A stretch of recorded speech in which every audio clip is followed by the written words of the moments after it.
Good morning, good afternoon, good night from wherever you are joining us. I welcome you to this co-creation workshop hosted by the UNDP Accelerator Lab network on collective intelligence for sustainable development. My name is Mirko Ebertshäuser. I'm part of the global support team to the Accelerator Lab network. And today I'm joined by my colleagues from the Accelerator Labs themselves, Lan, Seth, and Yevgen. Maybe before we kick us off, a quick note to who we are. We are the Accelerator Lab network by UNDP, the largest learning network on sustainable development challenges. We were established in 2019 in a joint venture between our founding investors, the Federal Ministry of Economic Cooperation and Development of Germany and the Qatar Fund for Development. Today, we form a network of 91 Accelerator Labs covering 115 countries, trying to tap into local solutions, testing new ways of working to address social and environmental challenges. Basically, we are trying to accelerate the progress we make towards the global goals. In today's session, we try to introduce you to the concept of collective intelligence, give you some hands-on insights about how the network and the labs have deployed collective intelligence towards a zero-waste future, but also have a larger bit of today's session reserved for a co-creation exercise. I want to also give a bit of housekeeping. You have seen in the chat was just posted some notes on today's session. We are part of the SDG Global Festival of Action. This is live streamed and recorded. We have some time for Q&A, but the biggest chunk of today's time is also reserved for the co-creation session. So apologies in advance if we can't take all the questions that are coming in during today's session. And also we had a huge amount of registrations beforehand. Zoom, just on a technical side, has a limit of 500 participants. If you're directed to a live stream, don't worry, the co-creation session can still be accessed by you, even if you're not part of the webinar. Without further ado, let us, I think, kick it off. We're on a tight schedule, so I'm gonna start the screen share again for all of us. So, all right, this is us. And now I'm going to start with a bit of a conceptualization of what collective intelligence means. But I want you to imagine first, you are in this intersection. You are part of the traffic. You're either a pedestrian, on your motorbike, or in the car. You're trying to go from A to B. A lot of things are going on around you. You know, a lot of people are part in this traffic. There's flashing lights. People try to go from right to left, changing lanes, accelerating and braking. It's a highly confusing environment, and to be frank, also a bit scary to navigate yourself in such a dense intersection. But now imagine you're part of a group. You're not alone on your motorbike. You might be even 5 or 6 people taking part in this traffic. One is looking out for people trying to go from right to left. One is watching for people accelerating or braking. One is even trying to navigate for you so that you can focus completely on navigating towards this traffic. Suddenly, because you're part of this group, you become smarter together, and navigating this intersection all of a sudden seems way easier than if you would do it alone. When we speak about sustainable development, it's much like this intersection. It's a highly distributed challenge with many moving and interconnected parts. You might achieve something on the one end, but you also trigger developments on the other. When we speak about the Sustainable Development Goals in that regard, you can also understand that these goals were largely born out of collective intelligence. Prior to the adoption in September 2015 of the Sustainable Development Goals, the UN ran its largest crowdsourcing campaign on perception and views of what development and sustainable development means for us, for everyone on this planet. Some of you might have participated in the survey, but at the end of this survey, 1 out of every 1,000 people on this planet has participated and informed and in fact shaped what sustainable development means, and largely the goals that we look at today. When we now speak about collective intelligence, it means in its easiest that we try to become smarter together. That's not necessarily a new method. It has been adopted throughout ages and centuries already by all kinds and all sorts of people and collectives to focus together on the challenges that they're facing. In a more complex environment like today, with the advances in technologies, with the widespread availability of new communication structures, we speak about collective intelligence when we make use of the interplay between people, data, and technology to better understand the problems we are facing, to empower collective decision-making, gain new insights and solutions to the complex challenges we are ultimately facing, but also help to be more inclusive in the way we try to reach out to the people being furthest behind.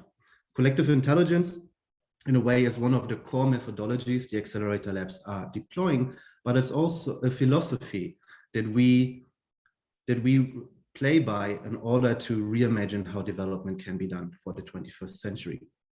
I want to stop it here without going too much into detail and too much into a theoretical background, but rather focus our efforts into the practical application of collective intelligence and invite Lan from Viet Nam to show us and share with us how collective intelligence has been used in your environment. I give it over to Lan. Thank you so much. Thank you, Miracle. And this is Lan, Head of Exploration, Accelerator Lab, UNDP Viet Nam. Miracle, would you mind giving my slides, please? All right, so today I'm going to share with you how our lab has applied 2 collective intelligence methodologies to understand the issue of informal waste workers in Da Nang city. This is one of the biggest cities in Vietnam. Right, so to help you understand about the lives of informal waste workers, I would like you to meet Miss Dao. So she's one of the informal waste workers in Da Nang city. She's about 50 years old. And every day from 6 a.m. to 5 p.m., she would go around the city and pick up valuable waste.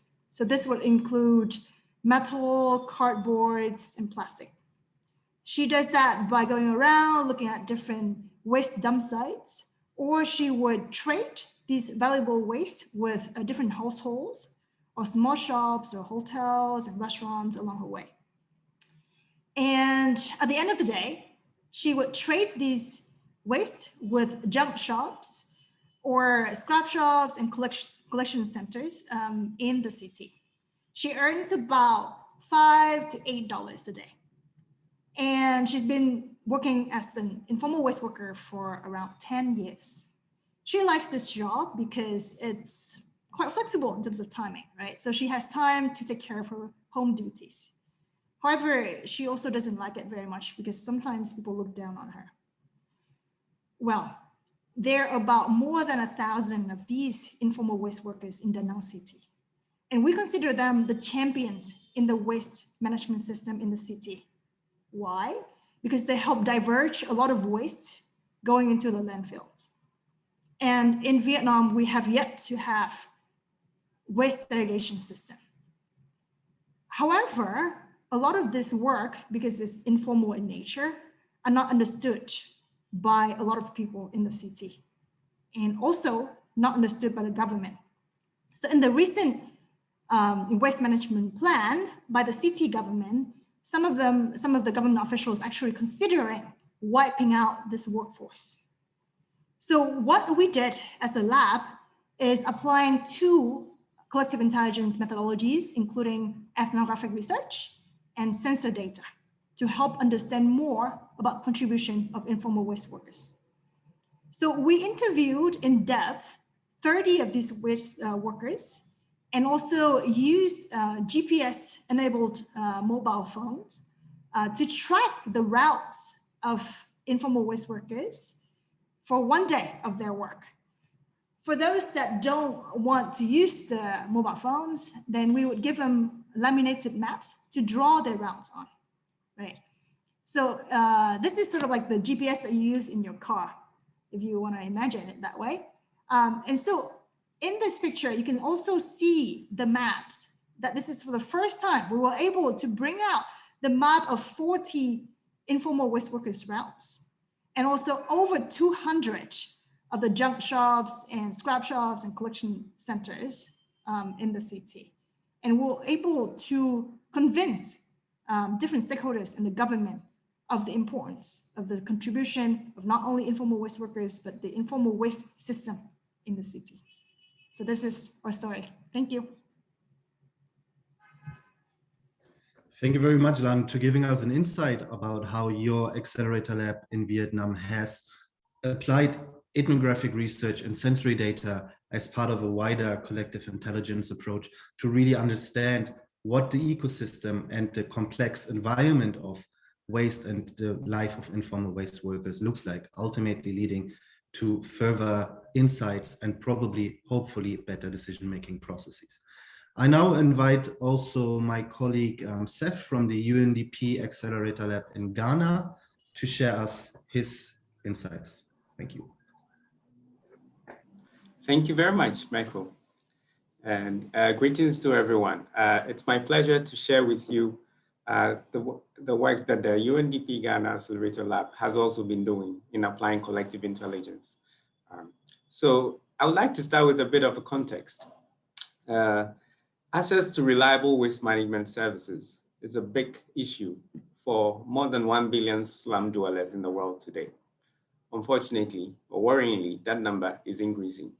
In Ghana, for example, huge influx of people from the rural to the urban areas has resulted in an increase in the number of people living in slum-like or informal settlements, to the extent that we now have approximately 6 million people living in such settlements, which translates to approximately 1 out of every 5 Ghanaian.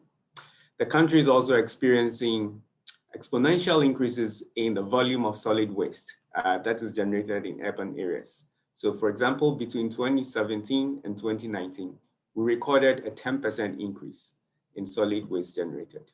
So if we put these two trends together, it's easy to see why efficient solid waste management is an urgent problem. There's an urgent need for efficient solid waste management.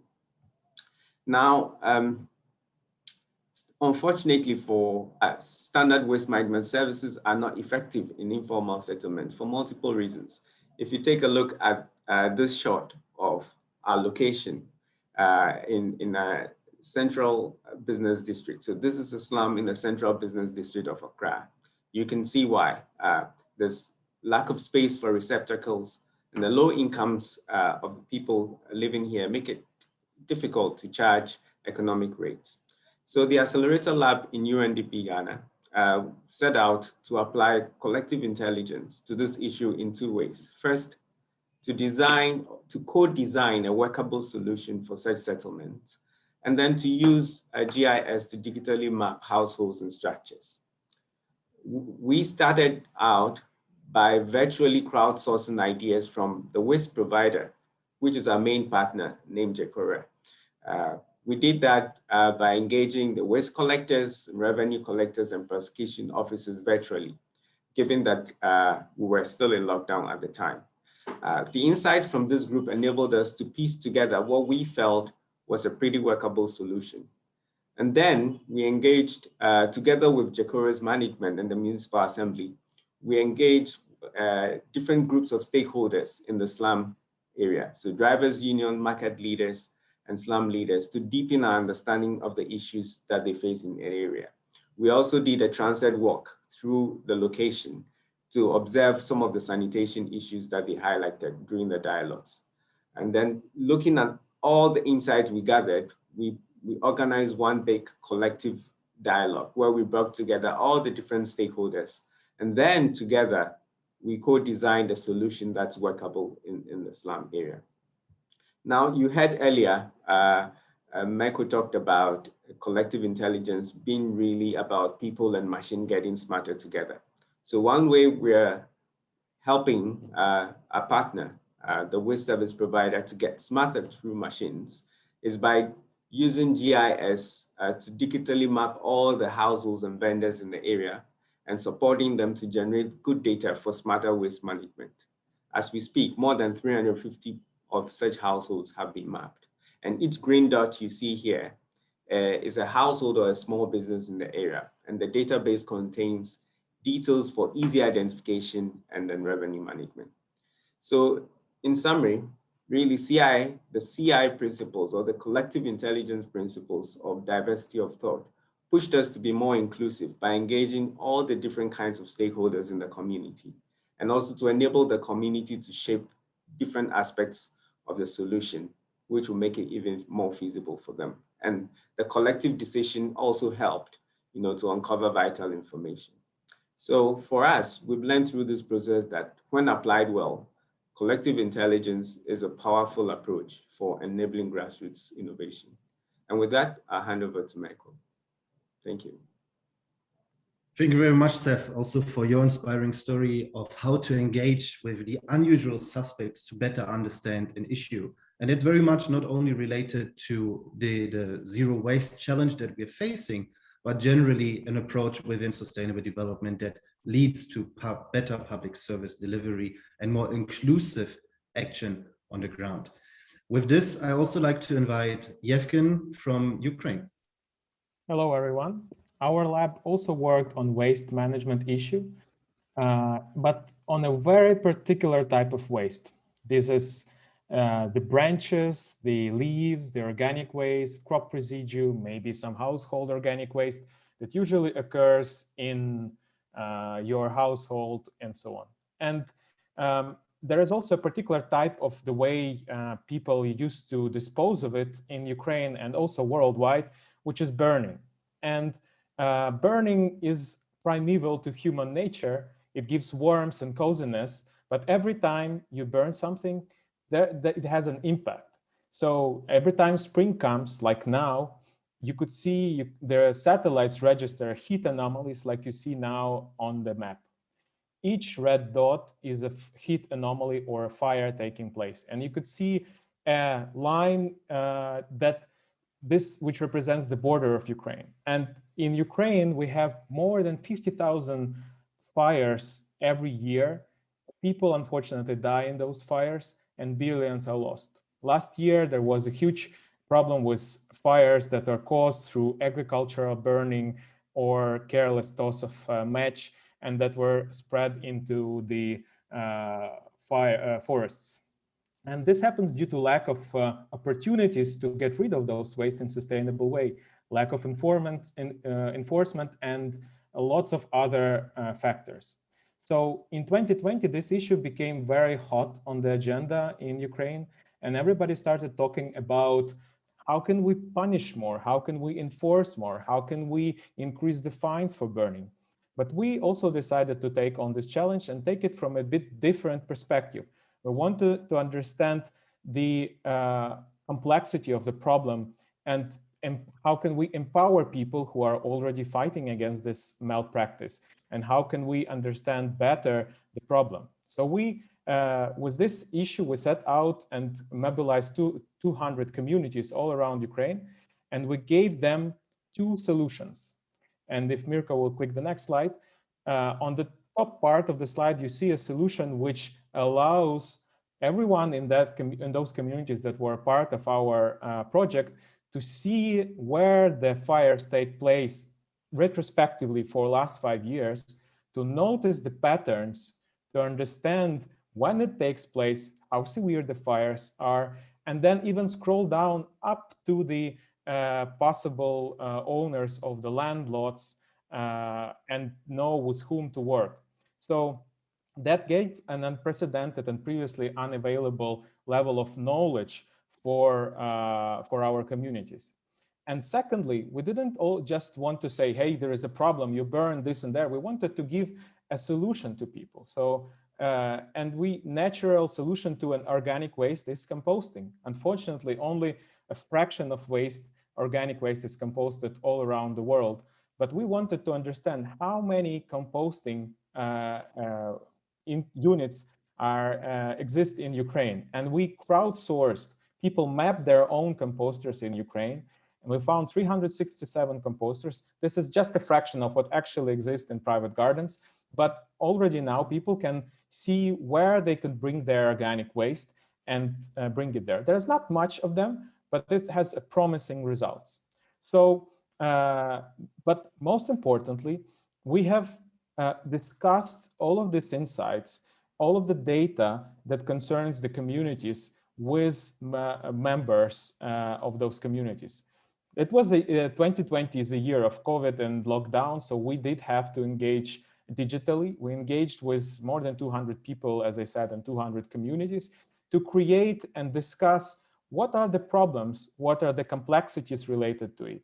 And that allowed us to really appreciate the culture that was behind this practice, appreciate previously unknown issues related to burning and economic factors and so on. So this whole richness and thickness of information has given us an opportunity to advocate on the policy level, and many communities have developed plans to counteract open burning.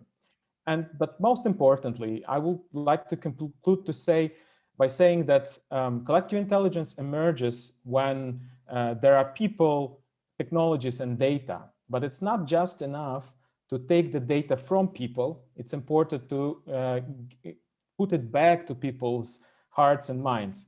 And actually, that's when it starts working together. That's when the collective intelligence emerges.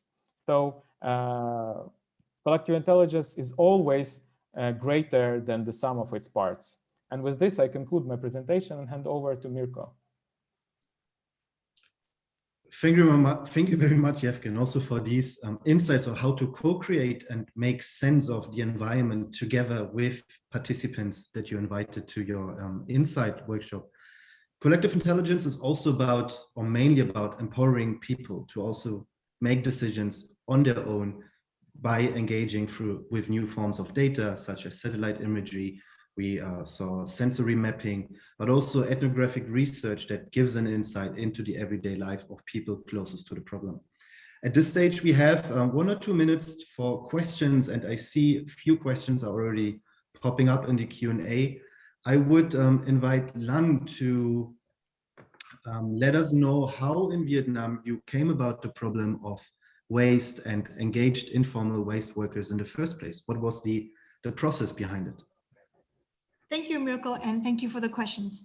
2 things. Why waste?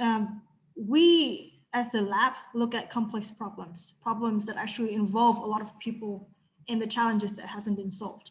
So the waste management system in Vietnam has been quite badly managed for the last 10 years or so, and there've been a lot of money put into this, a lot of donors' money as well.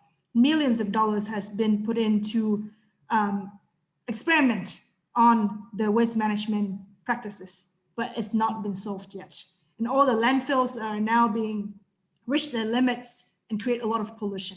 So we came into that, and we want to help bring together all the stakeholders together using collective intelligence to solve the problem.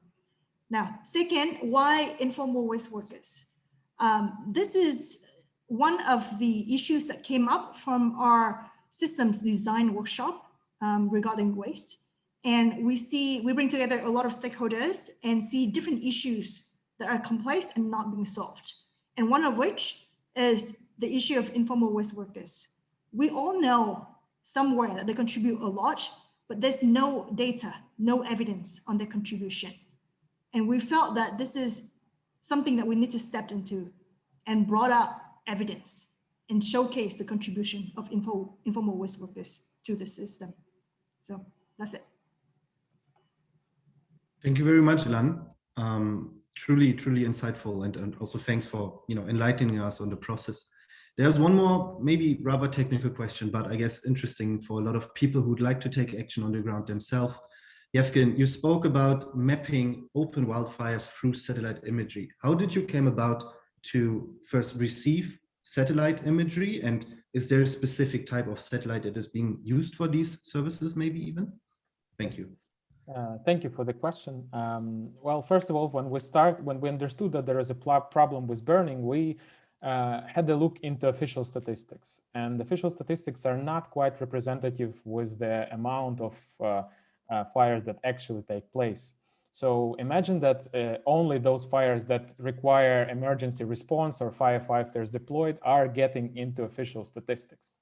So for this purpose, we started looking what data could substitute and give us the real picture of the situation on the ground. And that's why we found the satellite data. And actually, to surprise of many people, this a lot of satellite sensor data is freely available for people to use. They particularly, in our case, we use the NASA FIRMS service, which is openly available. You can go now online if you Google it up and see the fires actually taking place around you, and actually even have a notification about a fire happening somewhere. So in short, this is open satellite data available from NASA, and it's called VIRS. Yeah, my point on this is that there is more data as you start to think about it than it's just a straightforward official statistics. And this is one of the learning points on collective intelligence. Data can be an intelligence obtained not through very conventional sources. All right, thank you very much, Yevgen. Also super insightful. I think we have 1 more minute for the last question before we jump into the co-creation bit of today. I'd like to direct this question to Seth from our UNDP Accelerator Lab in Ghana.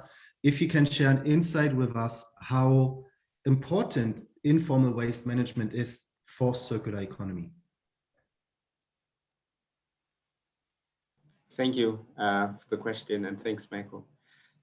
For many countries like ours, developing countries like ours, we've noticed that a great chunk of the waste that is generated is not even being separated. And a lot of the effort really that needs to be spent in cleaning up, recovering the waste, recycling, and reusing is currently endemic in the informal economy.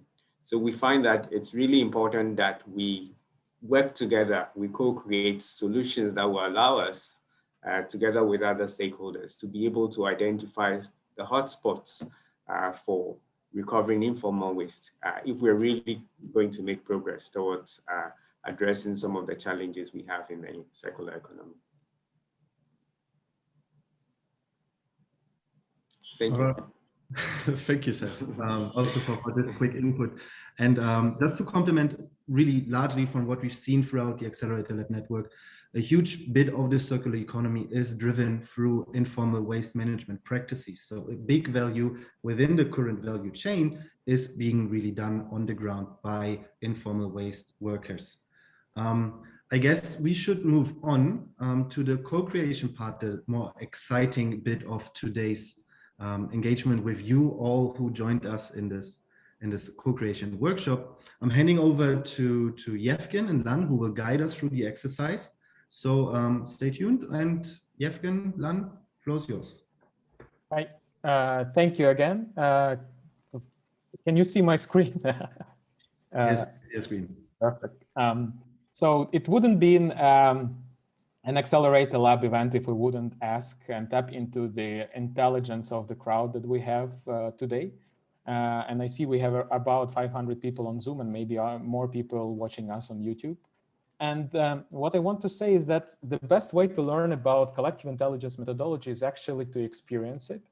And you could use collective intelligence to explore different ways and different modalities of engagement. You could find solutions, you could, it could help to decide and act, but you could also tap into a greater understanding of a problem. And what is better to understand the problems of today, if not to think of the future? So what I'm going to ask you is now to prepare to put yourself a few years ahead into the future and think of this scenario. So imagine that in a not so distant future, the streets of your city are turning into a dump. Trash bins are full, plastic waste are flying through the air, and bottles are tossed by pedestrians. This is a regular morning, like every morning in your life, and you're taking your trash out. Suddenly, you receive an emergency notification on your phone. In 1 month, every household will be charged $100 per bag of waste. You quickly realize that you cannot afford this. Your family will not be able to afford this. Take a moment to reflect, feel yourself in this situation. And now I invite you to think of what would be your first action when you heard this piece of news. This is the moment when you just take out your phone, put it to this QR code, and it will take you immediately to a platform where you could answer the question, and we will see the intelligence emerging. And my colleagues will post also a link into the chat. So those who don't have phone, you will be able to follow the link. And you have 4 minutes to answer this question. What would be your first action when you heard this piece of news? How would you act? And perfect, we have already answers emerging. Sure. And you have 4 minutes to do this. Panic, sad, stressed. Yes, not a very pleasant piece of news, for sure.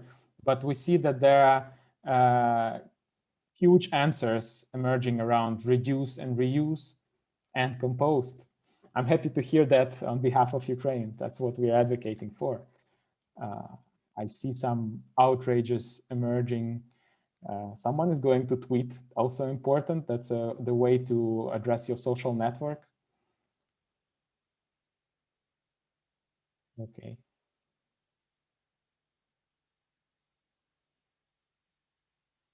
Think of actions. What would you do? Feelings are also very important, but we want to tap into what would you actually do? People will start, I see that you will start recycle, reuse, reduce, compost, upscale. I saw upscale somewhere, upcycle.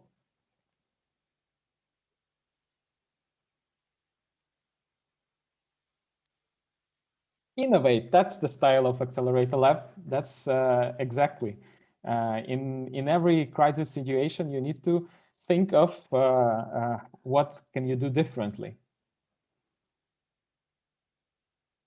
When we have 165 answers, if you see my screen, you can just again point to QR code and still participate in this exercise. 175. Innovate, great. So after the first immediate answers to recycle, reduce, reuse, compost, we will innovate. That's very encouraging.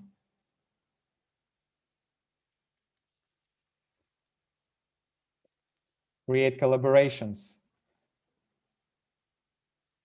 Review garbage. Change consumptions. Stop buying plastic. Great. Buy less. Yes, waste is very much related to what we consume, how we eat, what we buy.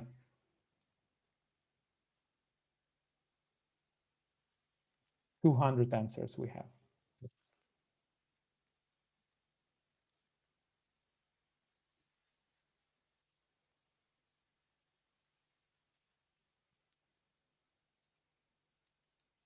Okay, compost, innovate, understand.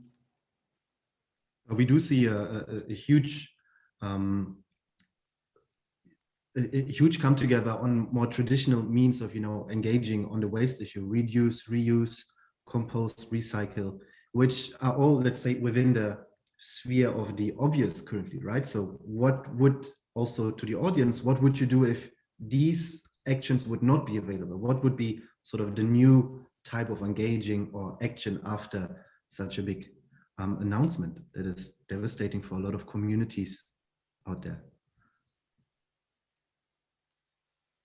And I see there is a portion as well of negative feelings, protests, stress, and so on. And I see some actions on the policy level start emerging: tax, plastic production. Now I encourage you to enter more and more and more answers. There is a rule: the more ideas you provide, the more flesh to the bone you start giving. Exactly. Your time's up. Thumbs up. Awesome. So as Mirka just summed up, we see really core activities that are related to to waste management, reduce, reuse, recycle, compost. But what I want to ask you to do now is to return back to the present. And now when you experience this scenario, this dramatic scenario, think of what one real action you could take in the next few days or weeks to feel more prepared for the scenario if it were really to happen, or rather to avoid this scenario. What could you do in the next few days to avoid this scenario? And the same type of engagement. Enter your answers, and you have 4 minutes for this.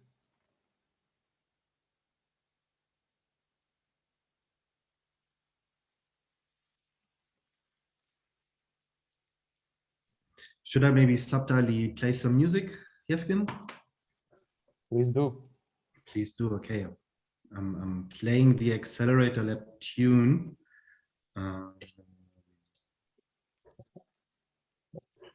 And we see education changing in shopping patterns already now. Lobbying, good. Working with youth, of course. To change the future, we need to work with youth now. Consume less, avoid packaging, buy biodegradable, sharing instead of buying. Perfect. Sharing economy will have also an impact on better situation for waste. 100 answers we have. And as you understand, the bigger the answer, the more people voted for it or casted the same activity. Think further. What could you change in your behavior? What could you do to prepare to avoid this scenario, to help us avoid this scenario?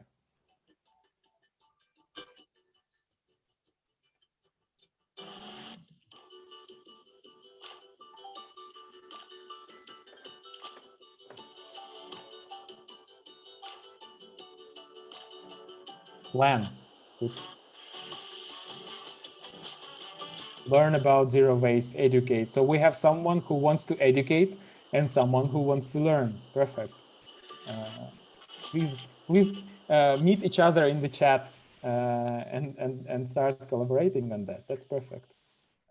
This piece of intelligence is very valuable to us, especially here. If you notice, these are really future-oriented activities like spreading the awareness, buying locally. This has some really changing and transformative actions for waste management. 179 answers. Turn trash into art. How perfect is that? This is great. But let's. It's interesting. A lot of the actions are related to behavior change, yes, which is also some of the things we learned in our project. Most of our long-term solutions must involve some form of behavioral change for it to be sustainable. And of course, again, start separating waste. Precisely. And if one thinks about sustainable development and the decade of action that we are just in order to achieve the Agenda 2030, it really also requires behavioral change of the 8 billion people on this country to put the world on a more sustainable path. So it's great to see that a lot of actions first start with oneself, but also if you think in a more collective mindset, what could you maybe together with others, with your communities, do in order to be more prepared, right? So maybe we have to think outside the box, being the box ourselves, and more as an integrated part of a community that ultimately jointly together achieves more than just one person's action. But it's always starting with oneself. Thank you, Mirko. I also like to note the difference between the previous. Time's already up. Time up for our colleagues. One word from my side. If you notice the difference between the previous question and this one, what we had in the middle was reduce, reuse, and recycle. While this, you could see here we are going to educate and buy less. These are two clusters, which are actually mean to me, how I read it, that reduce, reuse, and recycle are something that are more immediate and urgent, while education and buying less are more strategic and future forwarding. But this is not the end of our workshop. I hand over for Lan for the next part of it. Lan, floor is yours. Thank you, Yevgen. I hope that by now you already feel how scary the situation is, right? Now, we would like you to think more in detail of solutions to this. And we will have two questions regarding solutions. And the first question would be, if you can turn on the topic for me, that'd be great. All right. So the first question is, what solution from your city, your town, your village, your community that can help prevent this future? Same rule, you have 4 minutes. And you also have this thumbs up button. So within that 4 minutes, I would like you to look at others' solution and vote for the best, okay? And these can be solutions from an individual, a company, your government, an NGO. It can be a software, a hardware, an activity, a campaign. Right, plant more trees. Composting, again, Yevgen. Composting's been the trend. Ban use of plastic, I like that. Educate also, again, we see more of the pattern here. Community garden, also everyone can do that, right? I see here, yes, a lot of solutions that are technical, that are social, right? Also policy solutions as well, which is very nice.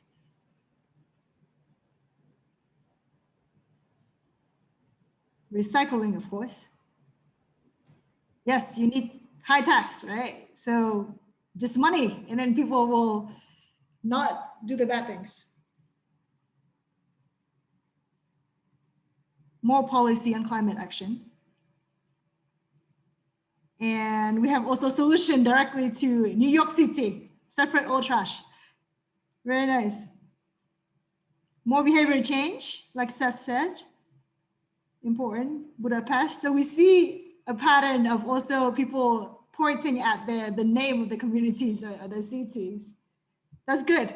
You need to hold people accountable as well. Zero waste cities, that's what we aim for, of course. School projects. If you can be very specific, that's even better, right? Ban plastic bags. We're also trying to do that in Vietnam, but it's very hard.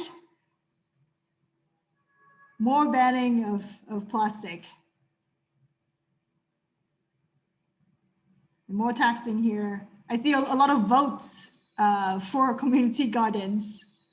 This is what we can all do, right? We don't need anyone else, but in our own family, our own house, we can do it. Very good. Composting, still the best. We can learn from Yevgen's story. Education, right, of course. Yay. So we have a lot of solutions. Just try to scroll down and see. I'm sure a lot of these are shared, right? Solutions are shared by different communities. And more of informal waste empowering as well, right? I see so many of these. And these are solutions coming from over 250 people, right? Or different solutions. Very nice. And they said, bring your own bags and containers when food shopping as well. Involve communities through seminars, also very good. Education and spreading out words. Large campaigns, also very important as well. Wow, I think that's great. one comment from my side. I see that the top voted ones are actually very much oriented on action from very local level, and they could be actually replicable and implementable. So they depend on really grassroots action rather than on some high level policy action. And this is very inspiring to see that we can prevent the future, this scenario, by grassroots action. Great, and there's thumbs up. That's it. Thank you for these solutions.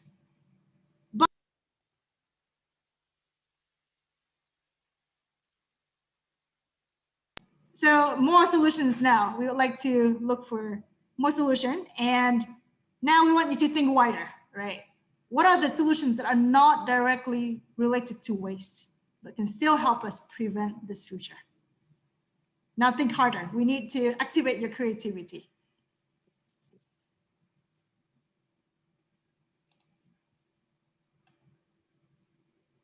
Very nice, more education. What else? So there's this rule, right? Bucket of the obvious. So the first 5 things that come to your mind, throw them all away, right? Try to get the 6th, the 7th ideas. These would be really creative ones.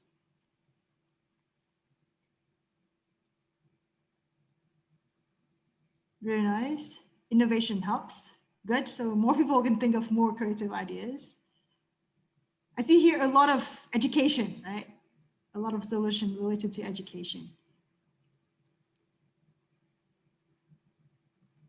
Buying ethically produced products, also good. Shopping, maybe eating habits, right? Lobbying again. I see a lot of lobbyists here. Policy guidance, public consultation, of course. It's good, applying collective intelligence. So we can't just think of ideas ourselves, but open the platform for more ideas, right? Of course, yes. An amusement park made of trash, see? I mean, this is clearly the 6th idea or 7th idea. Please vote for the one you think best. Educate, more education. We see a lot of educators in here. Engage with the nature, of course. So you appreciate it more and you try not to hurt the nature, right? Very good. Okay, so time's up again. And here we have almost 200 solutions. That's great. Thank you, guys. And last, we would love to just do this in 2 minutes, very quickly. If you can help me send to the last question, very quickly, if you have 1 word, please describe your experience you did during this small session. We don't have much time, so maybe 1 minute, please. Yay. Yay. We're so glad that it's fun for you. Engaging, informative. I think it's great. It's great to hear. Enjoyable, productive. Very good. We have 30 seconds left. And then, yay, teamwork. Refreshing, lovely, constructive. I like that as well. Thank you. Yay, amazing. Very good. We feel the same as well. Yay. All right, time's up. Thank you. Thank you for that. Thank you for that. we really appreciate what you think of the session. I guess now I would like to make a little bit of summary of this session, right? And I like to just answer this question that you might have. Why do we use Slido? Why is Slido related to collective intelligence, right? And there are 3-4 things that I want to emphasize. One is that it's very quick, right? You have seen in just a couple of minutes, it's very quick to get all the ideas, the great knowledge, the information all together, right? It's also very quick to analyze things, right? It's quick to tell us which is the most voted options, which are the common knowledge or common feeling, common ideas among people, right? So being quick is very important. Second, it's very visual, right? You can see here, it's very visualized. It shows, over 100, over 200 ideas just in this one image, and you can see it, feel it. And it also illustrates what Yevgen told us before. Collective intelligence is not just collecting ideas or info, it's about giving back. And with this visualization, we can give back the synthesis of these ideas very quickly to you, right? And finally, as we have seen in the last question, it's fun, right? So we really like to make it fun for you. So it's like a game, right? It's not like a homework. When it's fun, you can also engage a lot more people, especially younger ones, right? So that's all really good for Slido, but we also use other tools like Mural, like satellite data. We also have a lot of different apps that we can use. And yeah, that's it. And we really hope that you can use some of these tools to apply in your day-to-day work when you want to collectively co-create things in your work daily life, or if you're working in an NGO, or government, or a lab like us. These are all of the tools. Thank you. And I would like to maybe give Seth a few seconds or a minute to share some of his thoughts over the session. Yes, thank you, Lan and Yevgen. That was really entertaining, even for all of us who've experienced this a few times. I think I also saw through some of the suggestions that there were a number of ideas that were not necessarily related to waste management. You could call them maybe wider factors, but all these sort of also contribute to addressing the problem. And I think this is why collective intelligence is so powerful, that once we're able to engage those who experience the problem on a day-to-day basis, we can really get to understand some of the issues that we may otherwise overlook, which all helps in coming up with tailored approaches towards solving problems. So I think this is an exciting experience, and I hope that our panelists, our delegates rather, will also try some of these methodologies at home. Thank you. Over. Yes, certainly. Thank you also, Seth, Lan, and Yevgen for contributing to the session. We do still have a few minutes left, so I would suggest we take another round of questions out of the Q&A box and see if we can, satisfy the information needs by our active audience. There is one question that was flagged earlier. Let me see if I can find it back, because there is so much chatter going on. It's awesome.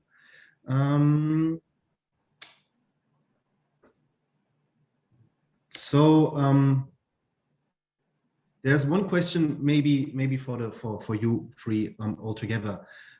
It comes from one of our participants in the audience, and the question is if collective intelligence is thought as a short-term action or throughout a long-term commitment, being a multi-stakeholder engagement that results in a partnership. Is it at the design phase of an intervention? Does it go throughout? Maybe whoever wants to go first to share a bit of experience. Yevgen, all right. Yes, yeah, what a deep question, I should say. I'd say that the collective intelligence is an emergent factor, issue, or phenomena. And of course, as we engage with the group, if the group is similar, the more coherent this intelligence becomes.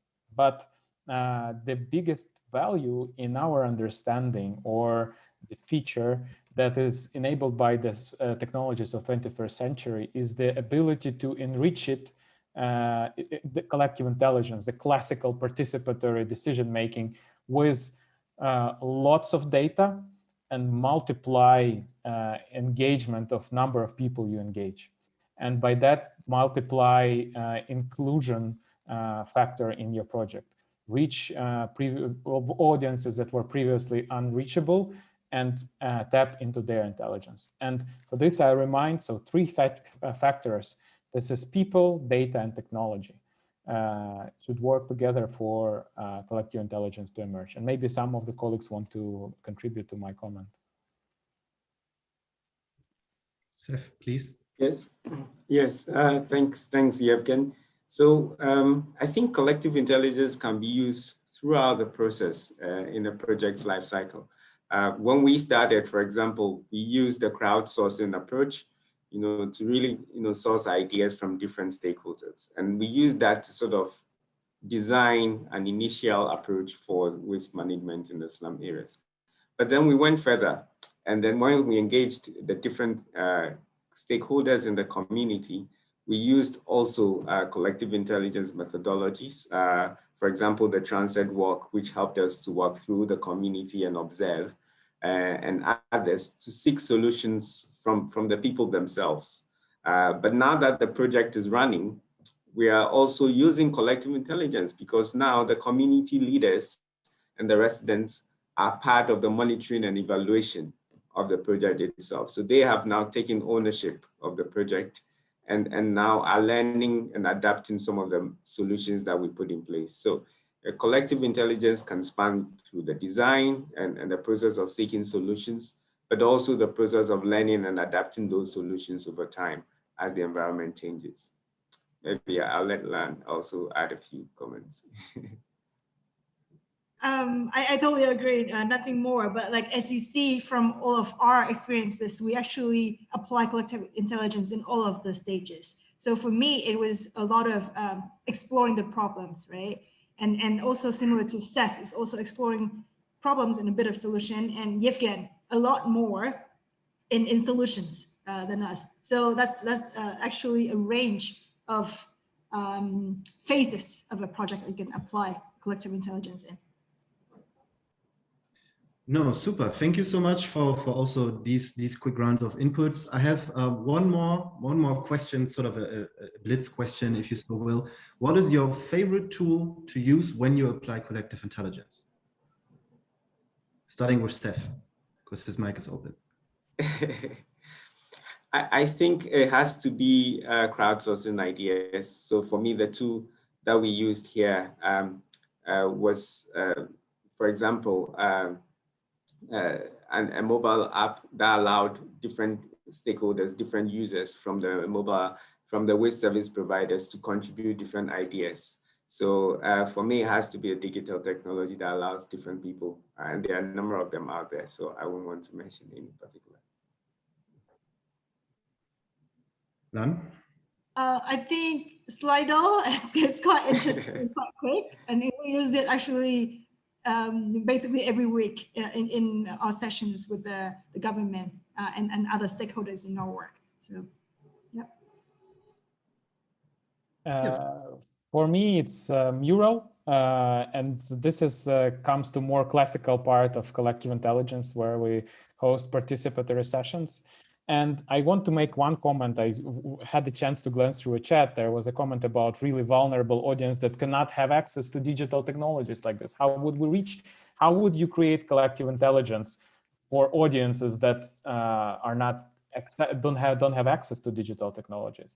So for this case, there is no way from getting out except just going to them and working with those audience. Yes, there is pandemic currently, but you can enrich the discussion with those audiences by bringing them data insights prepared for them. And this is the exact example that Lan and Seth explained to us. They were working with really vulnerable audiences who don't have access to this. And they found a way to work around them not being able to work with digital technology. So if there is a passion and willingness to engage the most vulnerable, it is still possible to create collective intelligence without digital tools immediately like we did now. Precisely. Thank you so much for this addition, Yevgen. And to stress, and I fully agree, collective intelligence is not or is not being achieved through or solely through the use of technology, but it's about the mindset of engaging people closest to the problem to be more diverse in how to understand and frame the challenges that you're working on, and jointly through the factor of empowerment and giving back the insights that you generate, come up with a better solution and create a more valuable and sustainable impact on the ground. I think we arrived at the end of our session. I'd like to close us off with a last shout out and call to action to all of our participants online currently. If you are an entrepreneur, an innovator, or if you are an engaged change maker, citizen, and you have a solution not only to waste, but something that helps us to achieve sustainable development, please join us at fortomorrow.org, submit your solution, and become part of this global movement of change makers working towards a more sustainable future. If you are now interested on collective intelligence and want to know more, of course, this all has just been a snapshot of the activities and our experiences. But if you want to learn more, please also stay tuned for the launch of our report, Collective Intelligence for People and Planet, that will be launched at the 21st of April. You can get more information on the launch, on the report, if you follow us on Twitter at UNDP Accelerator Labs, and also on our website, acceleratorlabs.undp.org. At this stage, I'd like to thank every one of the participants, Yevgen, Lan, Seth, for your great engagement. I want to thank the audience for being so active and working with us. And I want to thank all the colleagues behind the scenes, Erica and Maria, for helping us to, answer the questions in the Q&A and, keeping the session running in the back. I hope you enjoyed, everyone, and wish you a wonderful day and an amazing global festival of action. Please enjoy other sessions and see you soon. The recording of today's session, by the way, will be stored at the festival's website. So please have a look if you want to rewatch our session today. Thank you so much. Have a wonderful afternoon, morning, day, and see you soon. Bye-bye.